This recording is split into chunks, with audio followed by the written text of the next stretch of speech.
problem with new watch releases right now. We're going to explore it a little bit. Most watch releases aren't actually changing the market. They're just fighting for your attention, which is what we call hype. And honestly, I think that's the biggest problem with the watch industry right now is uber amounts of hype. Every year, right around March, April, Watches and Wonders, largest industry show happens. Brand new releases, endless variations, new dial colors, slightly different bezels, tiny design tweaks, limited edition, off catalog, and suddenly the internet acts like every release is the next massive collector piece. Most of them won't be. And the dangerous part is that a lot of buyers still fall for the same cycle every single year. I've responded to numerous clients over the past month on this topic exactly because they want a new release. And there's nothing wrong with it. But understanding, I believe, is the most important. The second a new watch gets announced, people start talking about premiums,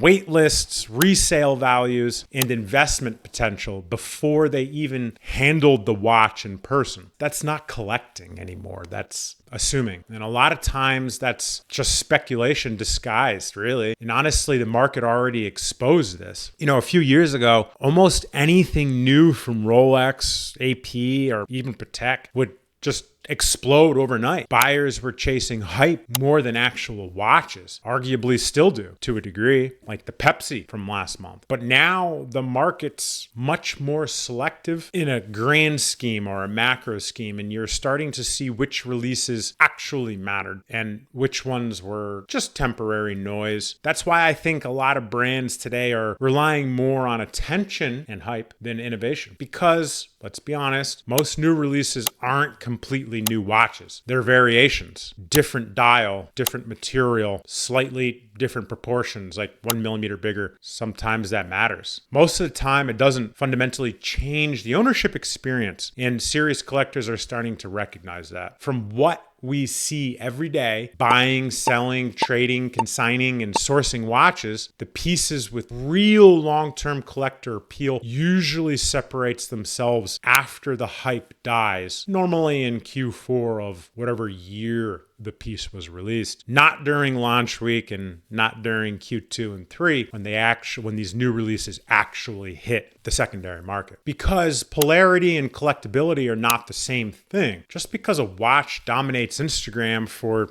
2 weeks doesn't mean collectors will care about it in 5 years. And I think too many people today are trying to outsmart the market instead of buying watches genuinely to connect with them and wear them long term, which can really lead to bad decisions, unfortunately. And we see a lot of that. A lot of people call us up a year after they bought something when we advised them not to, saying they had to sell it, and wonder why they're losing money. Why? Because hype fades. Once the premium settles, once the attention moves on, you're left with the actual watch itself. And that's when people finally realize whether they bought something meaningful, overextended themselves, or just bought the excitement. Now, to be fair, some new releases absolutely do matter. Certain watches genuinely shift collectors' interest or push a brand forward. But those pieces are much rarer than people think. And that's why I always tell people, slow down. Let's talk about the real reason why you want the watch, which isn't in our best interest, selling the watches, but it's in the best interest of the buyer or the collector, which is more important in our opinion. Not every wait list matters. Not every premium is justified. Not every hot release becomes important long term. If you're thinking about buying, selling, trading, consigning a watch, want help understanding what actually makes sense in today's market, which is pretty crazy, we're always happy to help. Our information is in the description below. But let me know what you think. Do you think brands are releasing too many meaningless variations right now? Or do you still enjoy the constant stream of new releases? Tell me below. I